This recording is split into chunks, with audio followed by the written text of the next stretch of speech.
జనరల్‌గా మేము గ్రోసరీ షాపింగ్‌కి వెళ్ళినప్పుడు ఇది చాలా చూస్తామనమాట. కాకపోతే దీని పేరేంటి? దీన్ని ఎలా వండుతారు? ఎలా ఉంటుంది టేస్ట్? ఏమీ తెలీదు. సో, మేమెప్పుడు తీసుకోలేదనమాట. తర్వాత అసలు ఏంటిది అని చెప్పి నేను ఒకసారి దీని గురించి తెలుసుకోవడం ట్రై చేశాను. దీన్ని తమిళ్‌లో మీరక్కాయ అంటారంట, మెక్సికన్ స్క్వాష్, చావ్ చావ్, కస్టర్డ్ మ్యారో, వెజిటబుల్ పియర్ ఇలా చాలా పేర్లున్నాయండి దీనికి. మన సైడ్ అయితే బెంగుళూరు వంకాయ అంటారంట, సీమ వంకాయ అని కూడా అంటారంట. నేనైతే నెల్లూరు సైడ్, ఒంగోలు, తిరుపతి ఇటైతే మేము ఎప్పుడు చూడలేదు.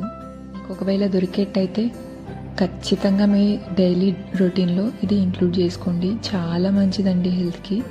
ఇది హై ఫైబర్, వాటర్ కంటెంట్ ఎక్కువ ఉంటుంది, ఫోలేట్ సోర్స్ ఉంది, యాంటీ ఆక్సిడెంట్స్, వెయిట్ లాస్కి బాగా హెల్ప్ అవుతుంది లో క్యాలరీ ఉండడం వల్ల, యాంటీ ఇన్ఫ్లమేటరీ.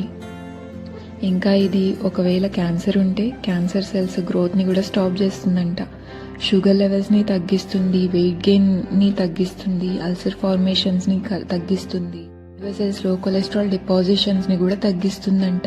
సో ఇది మనకి హార్ట్ హెల్త్కి, diabetes, pregnancy, cancer, anti ageing, fatty liver, blood pressure, skin improvement అన్నిటికీ చాలా యూజ్ అవుతుందండి. రెసిపీ అయితే చాలా సింపుల్. మనం చేసుకునే నార్మల్ కర్రీ లాగా కూడా చేసుకోవచ్చు, లేదంటే ఇలా పప్పులాగా కూడా చేసుకోవచ్చు. కాకపోతే కోకోనట్ మిల్క్ అనేది యాడ్ చేసుకోవాలి, జీరా పౌడర్ అనేది యాడ్ చేసుకోవాలి. నేనైతే పోపు వేసేటప్పుడు కొంచెం చికెన్ మసాలా కూడా యాడ్ చేశాను ట్విస్ట్ కోసం. నాకైతే మా ఇంట్లో చాలా నచ్చిందండి, మా పిల్లలతో సహా బాగా తిన్నారు. ఇంకా జనరల్గా మనం అప్పడాలు ఆయిల్లో ఫ్రై చేస్తాం కదా, అలా కాకుండా ఇలా ఎయిర్ ఫ్రైయర్లో అయినా కానీ ఇలా ఓవెన్లో అయినా కానీ నేను చేసిస్తాను అనమాట. టేస్ట్ ఏమీ మారదండి, చాలా బాగుంటుంది. ట్రై చేయండి మీరు కూడా. వెజిటేరియన్స్ అయితే ఇలా పాపడ్, ఫ్రైయమ్స్ ఇలా వేసుకొని తినేయచ్చు. లేదు కొంచెం నాన్ వెజ్ కావాలి, కొంచెం స్పైస్ కావాలి, స్పైస్ ఇష్టపడే వాళ్ళు అయితే ఇలా ఆమ్లెట్ లేదా ఏదైనా చికెన్ ఫ్రై అలా ఏదైనా మీ చాయిస్ ఏదైనా వేసుకొని తినండి, చాలా బాగుంది.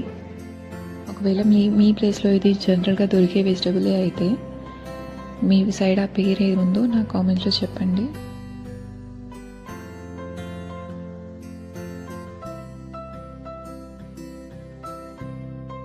ప్లెయిన్ ఆమ్లెట్ ఇష్టపడే వాళ్ళు చాలామంది ఉంటారు కదా, వాళ్ళ కోసం కొంచెం చిన్న టిప్ ఏంటంటే, ఆమ్లెట్లో ఇలా ఆమ్లెట్ వేసేటప్పుడు ఉప్పు కారం మాత్రమే కాకుండా అందులో కొంచెం రోస్టెడ్ జీరా పౌడర్, ఇంకా కొంచెం మిరియాల పొడి అది కూడా వేస్తే యాడెడ్ ఫ్లేవర్ చాలా బాగుంటుంది. ట్రై చేయండి.